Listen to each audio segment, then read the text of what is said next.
Wow! Sarap sa katawan.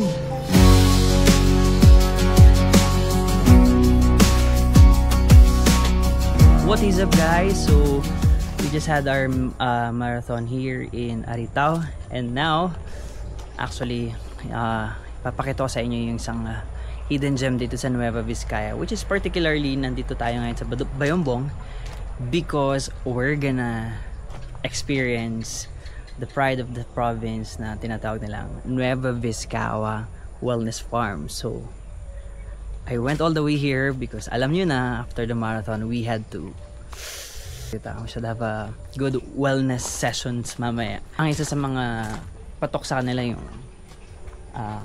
mga kawa, kaya siya Nueva Vizcaya. What's amazing about this is dati itong piggery farm, and then dumating ang ASF, they had to close it down. Then during the pandemic, dito mostly nag-i-stay yung may-ari. And now they have been a 4-year establishment na nagkikater ng wellness dito sa Nueva Vizcaya province. So they converted it to a farm. Everyone visiting this place, just the vibe itself, sobrang solid. Okay, tuturo ko kayo, guys.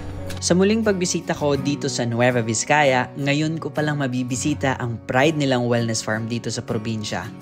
Ito ang Nueva Vizcaya Wellness Farm.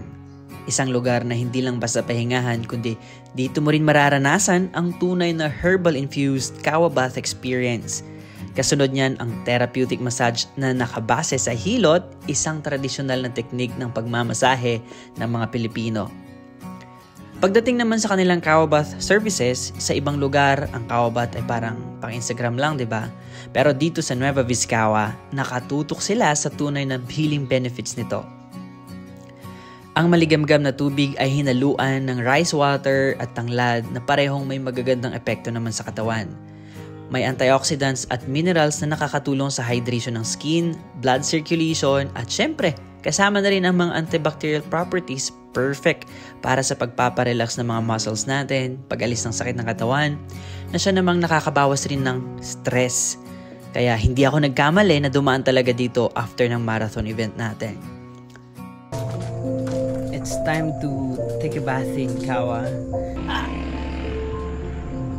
Wow! Sarap sa katawan.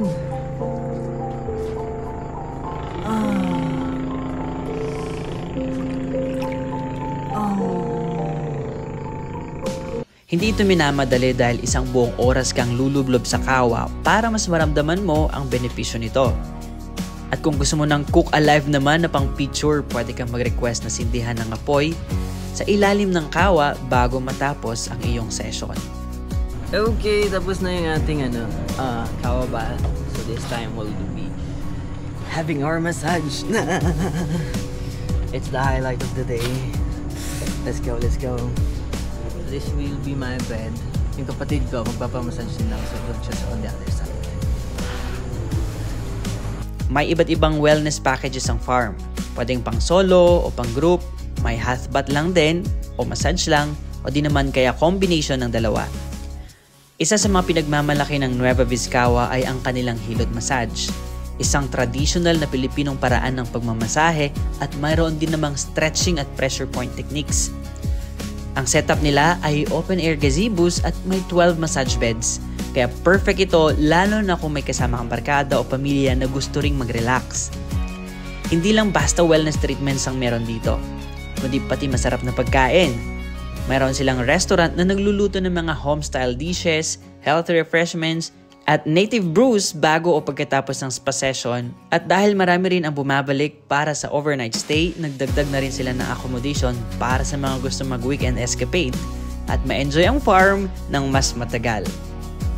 Sa pinaghalong tradisyon, kultura at wellness experience, ang Nueva Vizcaya Wellness Farm ay isa sa mga may pinaka-unique na wellness destinations dito sa Pilipinas.